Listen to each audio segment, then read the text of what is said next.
Today, I want you to look at children who become suicide bombers through a completely different lens. In 2009, there were 500 bomb blasts across Pakistan. I spent the year working with children who were training to become suicide bombers and with Taliban recruiters, trying to understand how the Taliban were converting these children into live ammunition and why these children were actively signing up to their cause. I want you to watch a short video from my latest documentary film, Children of the Taliban.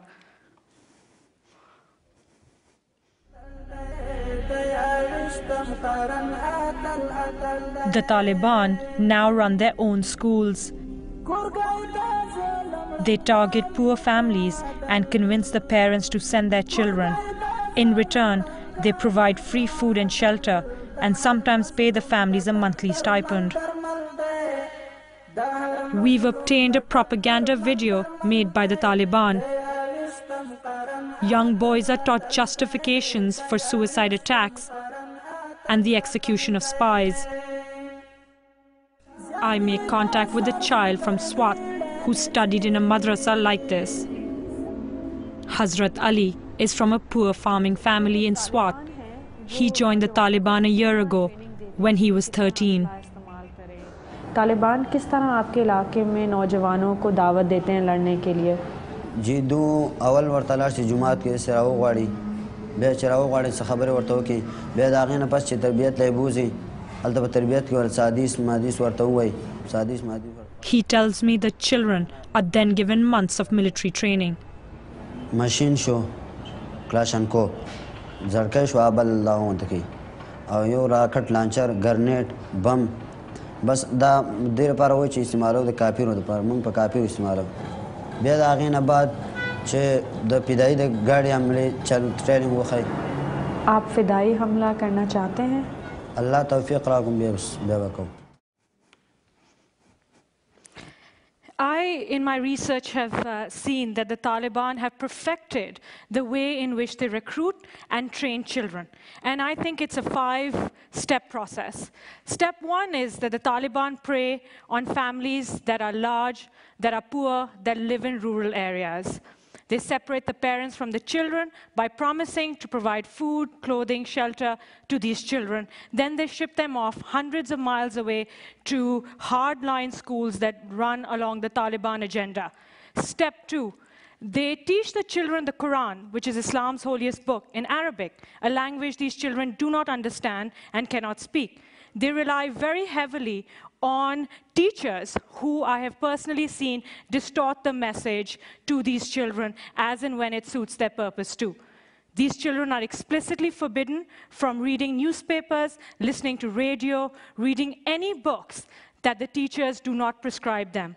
If any child is found violating these rules, he is severely reprimanded.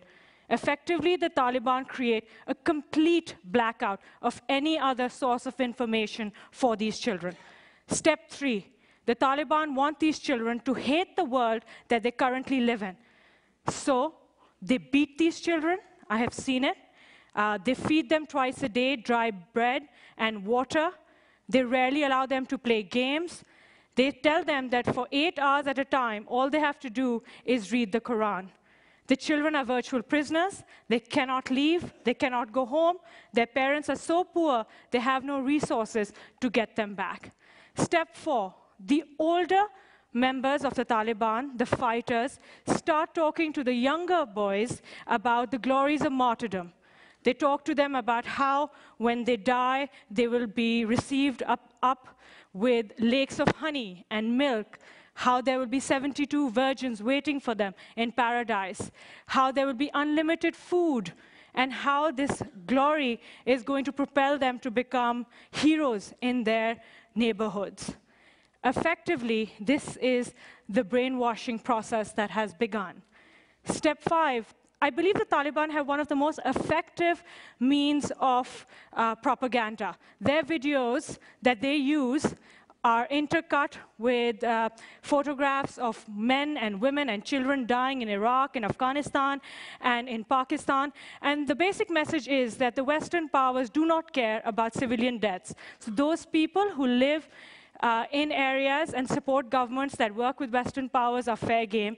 That's why Pakistani civilians, over 6,000 of whom have been killed in the last 2 years alone, are fair game.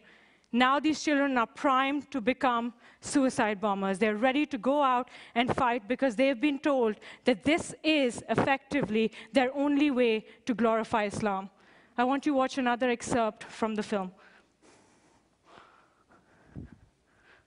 This boy is called Zainullah.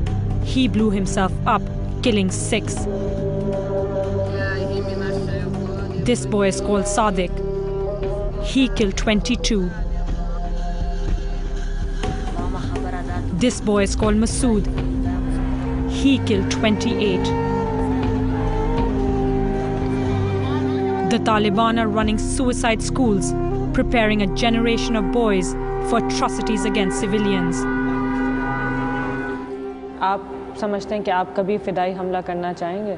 बहुत शौक़ है, लेकिन अगर घर से इजाज़त मिल गई वालिदैन का तो इंशाल्लाह कर लेंगे। ये फ़िदाई वग़ैरह को देख के जो मेरे से छोटे उम्र में या मेरे आम उम्र है, उनको देख के वो जो फ़िदाई हमले करते हैं सख्त तरीन के, उन्हीं से जज्बात आ जाते हैं। फ़िदाई हमले से आपको क्या अजर मिलेगा?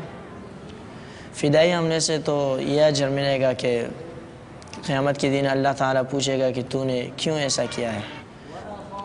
खून वग़ैरह नज़र आता होगा या आग वग़ैरह नज़र आता होगा, तो मैं वहाँ यही जवाब दूंगा कि ए अल्लाह तेरी रज़ा के लिए यही जान दी है और कुफ़ार मुशरिकीन से लड़े यही जान दिया। तो वहाँ पर फिर मेरे इरादे को देखा जाएगा। अगर मेरा इरादा यही हो कि मैं इन बेगैरत ज़लीलों को ख़त्म करने के लिए या इस्लाम की नाम बुलंद करने के लिए क्या हो, तो फिर अल्लाह ताला मुझे जन्नत ही में जगह दे देगा।